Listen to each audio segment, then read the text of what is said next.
Hello, my name is Ed. I'm a director of Faith in Kids. And I'm Amy, resource writer for Faith in Kids. Who Am I is a Sunday school resource on identity. We want children and families to hear the Bible's answers to that question. We've written it because our culture tells our children that they should create their own identity, as if it's totally up to them to decide who they are.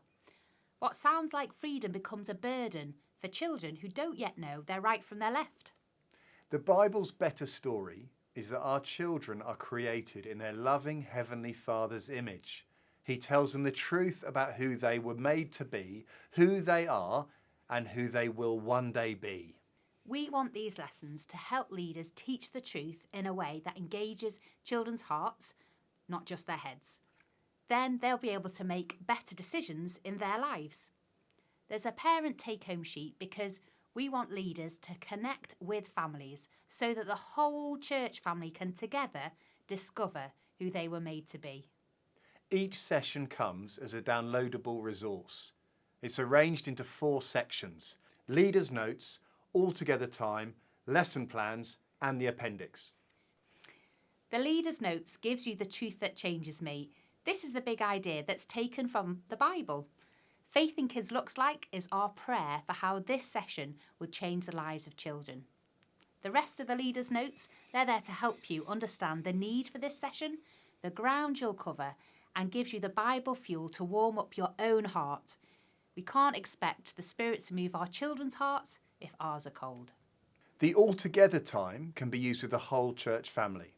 This is the first resource we've ever written where we expect to be teaching children ideas that the adults in church may not yet know. This all-age talk allows everyone to learn together. It also gives you the opportunity to brief the parents before their children learn on what they're about to be hearing, so that they can talk to them about it in the car home, around the table. The lesson plans are split into under 7s and over 8s. We know that children's groups often don't divide quite that easily, so as leaders, you choose the activities that fit your group best. Each of the 2 plans is split into the same 4 sections, so I like to think of them together. They're like a train journey, Ed. So Get Going is your chance to get the whole group on the platform ready to start the journey.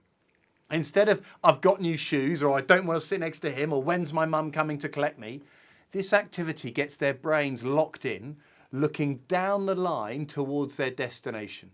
It's usually a game for everyone to get involved that requires no prior knowledge. So imagine that child who's joined your group for the first time. They can feel like they belong from the start. Okay, so teaching time is you taking the group on the train, on the journey, together through the session's Bible passage. So imagine it, it's a straight line. The truth that changes me is where you're going, and you get there the simplest way you can. You cut through the mountains, you build up the valleys. If you think your children will be distracted, for example, by the Trinity, in session 2, you miss it out. If you think your children are ready to talk about gender identity in session 4, then take them with you on the journey. You know your children best. Take them on the journey that's right for them. Brain break is the rest break before the most important part of the session. You arrive at your destination with your group, you get off the train, and before you continue with your final task, you relax. You play a game. We try to give you both an energetic option and a quieter option, so you can choose what works for your group in the space you've got. Heart and hands.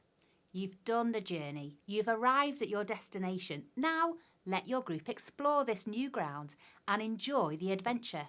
How could the truth that they've just learned change their thoughts, change their feelings, and change their actions? Don't just check they've listened carefully. Split the group down so they can talk and reflect on what they have heard. Use any other helpers, leaders, or trainee leaders you've got to lead other little discussion groups. The children talk, you don't. With older children, use the case study pictures and put what they've learned into imaginary situations in real life.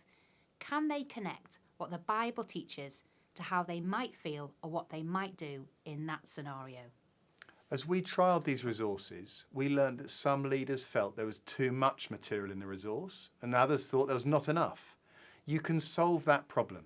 If there's too much, then miss out the brain break or the get going. If you need more material, then use something from the other age group or the extra stretch. Just keep making the connections to the truth that changes me.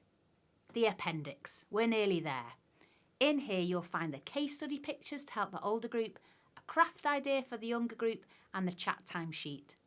The chat time sheet, let me just tell you that that's there to help you structure the discussion with an older group. But beware, please don't just give that as a sheet for them to do in silence as if it's an exam. They hand them in, you tick and cross them at the end. The fun and adventure of this session is in the discussion. Get them talking. Ask them why they said that. Ask if they really believe it. Ask others in the group what they think. Get disagreement, get the doubt, get the wondering out loud and admitting the confusion. It's all helpful to get hearts and heads really engaged. Please use the other download with the take-home sheets. That's for parents because we'd love to support them. They find these big topics difficult too. We wrote this whole series after parents told us we weren't going far enough. They knew a lot of the Bible's good answers, but they didn't know how to have the conversations with their children about these difficult topics. They wanted to get help with making sense of everyday situations. Don't let this sheet just become another lost piece of paper in the bottom of the car footwell. In these training videos, we'll give you some ideas for how to start the conversation with parents. You know your group. Open the Bible with them. Take them on the journey to one destination in a straight line. Pray for the Spirit to do a miracle in their hearts. And then support the parents for the everyday. Don't let the journey stop with you. Well done. The Lord has you. Smash it.